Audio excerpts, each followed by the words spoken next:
Fala galera, beleza? Com vocês? Mais um vídeo do nosso canal Papo Nada Sério, é isso aí. E hoje trazendo um assunto legal, maneiro, pouco explorado, mas que de alguma forma nos ajuda a entender aquele processo, tá, de diáspora judaica que ocorreu praticamente há mais ou quase 2000 anos atrás, né?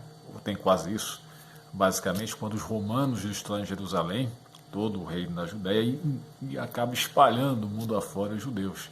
Vocês sabiam que alguns deles vieram parar aqui no Brasil? Pois é, vocês vão entender já já dentro do vídeo de hoje. Os judeus, fundadores da Nova Amsterdã, ou atual Nova York. E alguns deles, haha, saíram aqui do Brasil. Vocês vão saber como.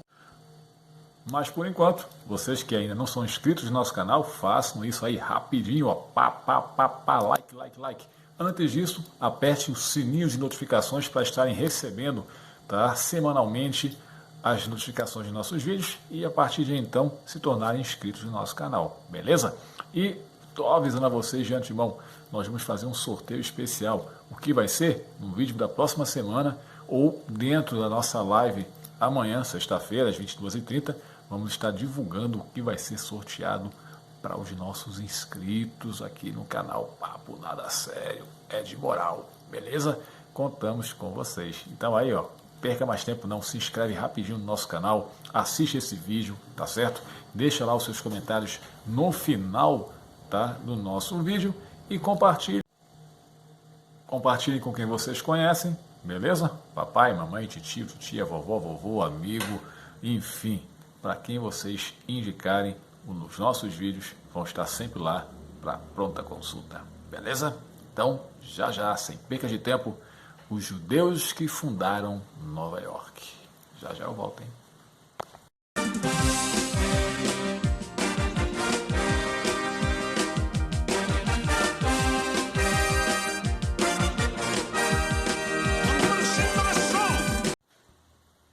Com 23 judeus expulsos do Recife lá no final do século XVII, ajudaram a fundar a atual cidade de Nova York, no início Nova Amsterdã, mas consolidada então como Nova York.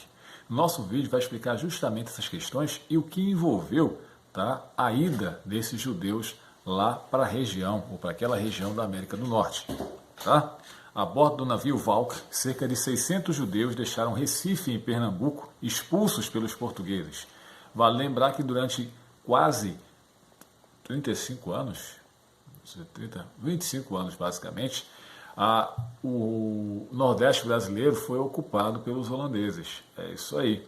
Por conta daqueles embates da chamada União Ibérica, quando a Espanha passa também a dominar Portugal, né? A coroa portuguesa se une à coroa espanhola através de Filipe II, que era herdeiro, né, distante do antigo rei Dom Henrique, que havia morrido sem descendentes algum, e aí o parente ou algum parente de primeiro grau, segundo até terceiro, poderia então assumir o trono. E aí Filipe reivindica, quer dizer, força a reivindicação, ameaçando a invasão do território português.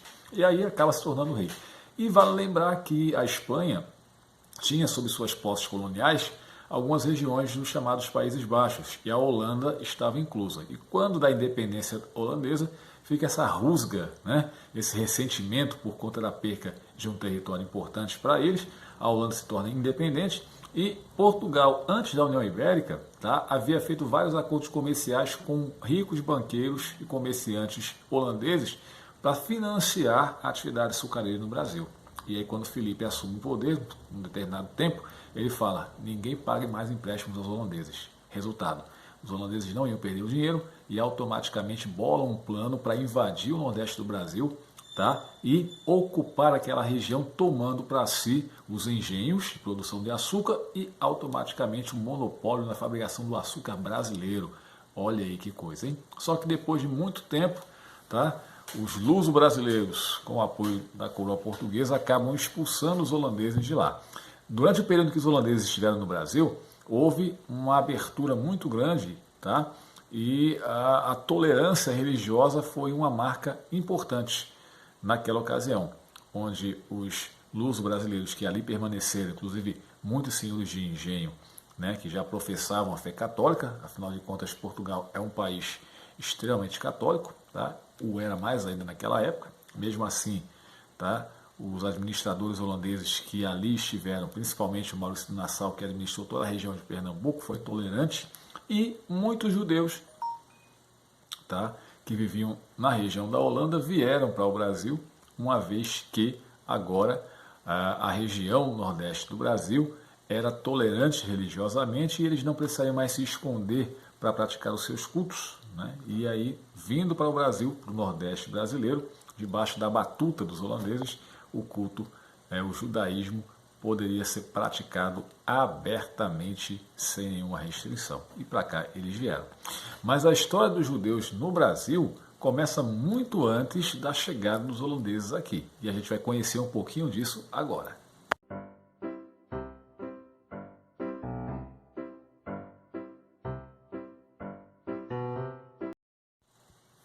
Na verdade, a imigração judaica ao Brasil remonta à época do descobrimento, é isso aí, com os chamados cristãos novos. Quem eram? Judeus, tá? Que para fugir dos tribunais da Santa Inquisição na Europa, acabaram então se convertendo ao catolicismo para poderem viver livremente e não serem molestados em Portugal, na Espanha, outros países que professavam também a fé católica, ok? Então, para não terem que fugir ou serem mortos, né, na região da Península Ibérica, onde se comporta tanto Espanha como Portugal, eles acabaram se convertendo. No entanto, maior colônia portuguesa na região, alguns acabaram abdicando das suas pátrias judaicas aqui no Brasil, já para também fugir desse santo ofício, e aí, de fato, viverem de maneira livre no Brasil. Interessante que esses fatos todos, eles são contados pela nossa querida historiadora Daniela Levy, que durante 10 anos pesquisou, tá, justamente o envolvimento dos judeus, tá, com a cultura brasileira já mesmo durante o período da colonização, no início dela, vindo aqui para o Brasil, e como eles fizeram para sobreviver. Beleza? Logicamente que, vivendo nessa condição, entre o período do descobrimento até, né, a chegada dos holandeses aqui, eles sofreram muitas pressões, de fato. Desconfianças também, porque aos olhos da Igreja Católica, esses cristãos novos, ou judeus convertidos ao catolicismo, não haviam feito isso de maneira sincera, mas sim para fugir da Inquisição, do Santo Ofício e, consequentemente, numa condenação à morte, morte agonizante numa fogueira, né? Como, de fato, a Igreja fazia para punir aqueles que, segundo elas, não aceitavam o cristianismo e, consequentemente, precisavam salvar suas almas. Melhor do que passar pelo fogo para que o corpo fosse morto, mas a alma tivesse o seu valor resgatado. Que pensamento, né? Mas, enfim, coisas da época.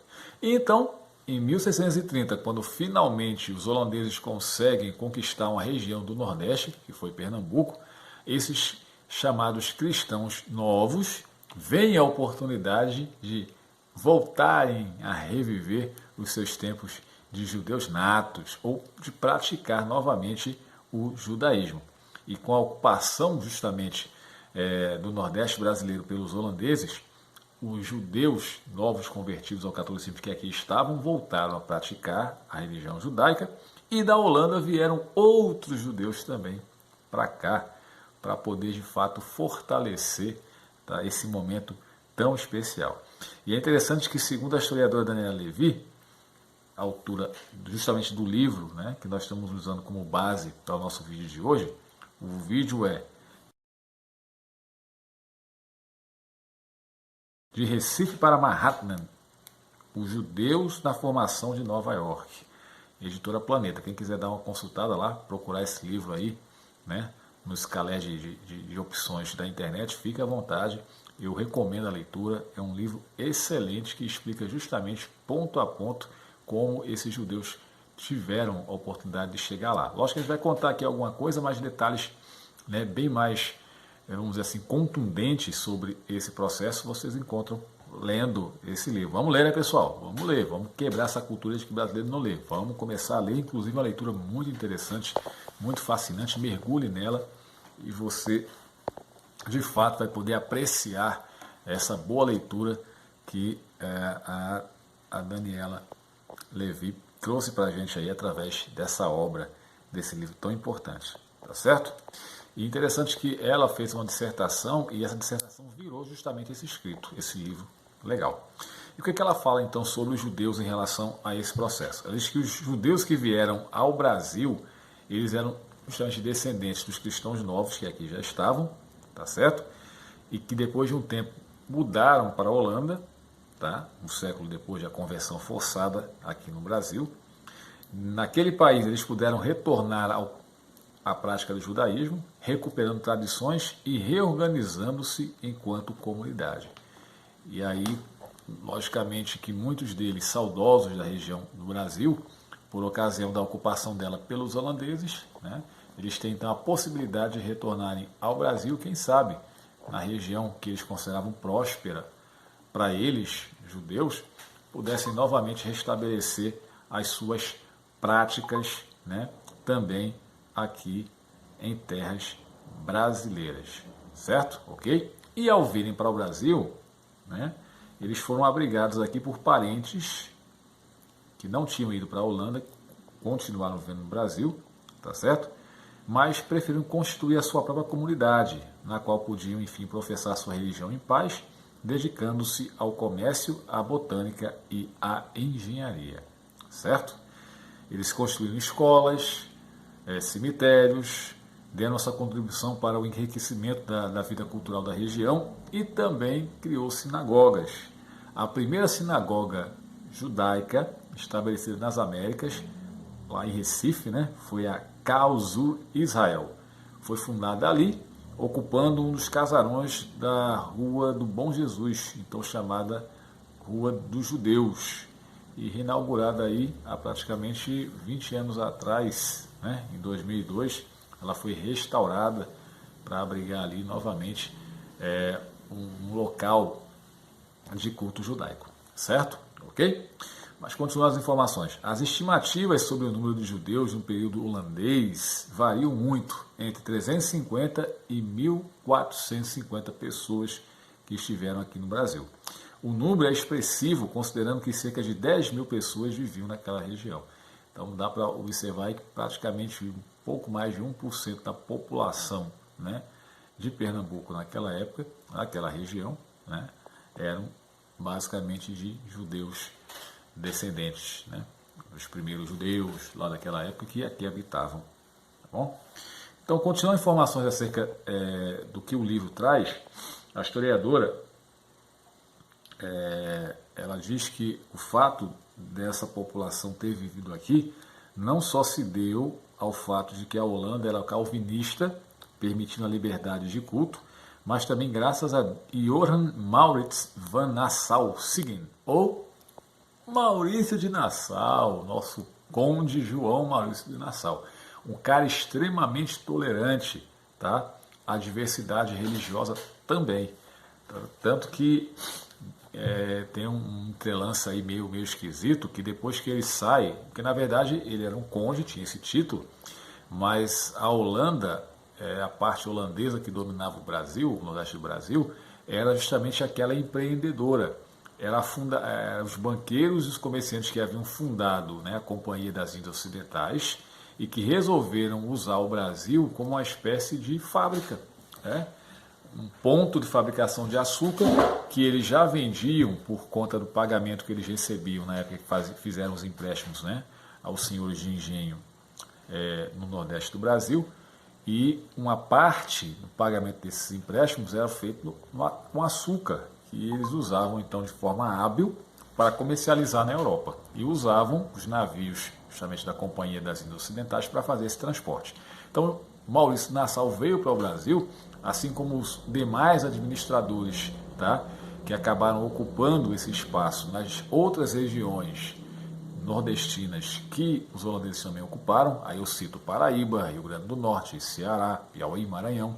Cada um desses cantos, nessa época capitanias, tinha um representante dessa empresa, tá? Desses banqueiros, desses comerciantes que representavam os interesses da Companhia das Índias ocidentais, tá certo? Mas Maurício de Nassau era uma espécie de supervisor geral, ou gerentão, né? Todos os demais administradores estavam justamente debaixo da chancela, tá? Ou da direção do Maurício de Nassau, que de Pernambuco, né, dava as coordenadas e inclusive mostrava como se deveria fazer essa administração. E foi uma administração próspera, agregadora, né? Lógico que teve seus atropelos, porque durante esse período em que os holandeses ocuparam o Brasil, as guerrilhas luso-brasileiras não deram trégua para eles, né? Sempre tinha um conflito ou outro ali, porque os lusos brasileiros, aqueles chamados a resistência, que alguns até erradamente dizem que foi ali, entre essa resistência, que se nasceu o senso de brasilidade, mas nada comprovado, porque o que eles queriam de fato era retomar a região para a coroa portuguesa, né? E alguns que faziam isso tiveram seus interesses negados pelos holandeses e queriam, logicamente, recuperar aí as vantagens que eles tinham na época em que os portugueses também dominavam o Nordeste do Brasil. Mas foi Maurício de Nassau que fez com que, de fato, a tolerância religiosa, o culto religioso, pudesse ser feito independente, né, da denominação, tá, ou do segmento religioso que as pessoas professavam ter, e incluindo os judeus, que acabaram vindo para cá e se estabelecendo também em Pernambuco, basicamente em Olinda e na Nova Holanda, que foi justamente Recife. Beleza? E o Maurício de Nassau foi deu a grande chancela para que isso pudesse acontecer. Bom, segundo a Daniela Levy, ela diz ainda que a Holanda era um país protestante e abriu suas portas para outras religiões quando se tornou independente da Espanha. Foi então quando os cristãos novos saíram de Portugal e foram para lá. Tá? Existiam alguns calvinistas que tinham animosidades contra os judeus, mas, de forma geral, a política holandesa era tolerante à questão religiosa. Beleza? Questões de divergências entre grupos religiosos sempre vão existir. Mas o importante aqui destacar é justamente o papel, a ação dada aos holandeses, né, que permitia realmente que os cultos religiosos, que eles consideravam até uma questão agregadora, né, eles queriam agregar, inclusive aproveitar as contribuições que eles podiam dar, e ele já citou aí que eles desenvolveram uma intensa atividade aqui, botânica, comércio, tá, construíram escolas, sinagogas, cemitérios. Então, patrimonialmente, culturalmente e economicamente, porque os judeus, vocês conhecem, sempre foram grandes comerciantes, eles deram uma grande contribuição aí para o desenrolar da administração holandesa aqui no Nordeste do Brasil. E segundo a Daniela, ela disse o seguinte, que Maurício de Nassau, um grande humanista, defendia a visão de que o bom convívio de grupos de diferentes religiões seria politicamente mais proveitoso e também do ponto de vista econômico iria ser lucrativo. O cara não era bobo não, ele sabia o que fazia. E cá para nós, de fato, é melhor agregar do que espalhar. E ele tinha isso em mente. Então, com o intuito de transformar Recife na capital das Américas, Nassau investiu em grandes reformas, tornando-a uma cidade cosmopolita. Apesar de benquisto, ele acabou acusado por improbidade administrativa e foi forçado a voltar à Europa em 1644. E é aí que os problemas, tá, dos judeus e outros religiosos dentro, tá, de Pernambuco, Nordeste brasileiro, começam a aparecer. Por quê? Porque após o fim da administração de Nassau, a Holanda passou a exigir a liquidação das dívidas dos senhores de engenho e inadimplentes, o que levou à insurreição pernambucana e, consequentemente, isso culminou com a expulsão total dos holandeses no Brasil em 1654. E aí acontece justamente a fuga dos judeus que aqui estavam, incluindo aqueles grupos de judeus novos e cristãos novos que haviam sido convertidos e agora voltaram, né, haviam voltado a praticar o judaísmo, por conta da imposição do catolicismo na retomada, né, do Nordeste brasileiro pelos portugueses, católicos ferrenhos.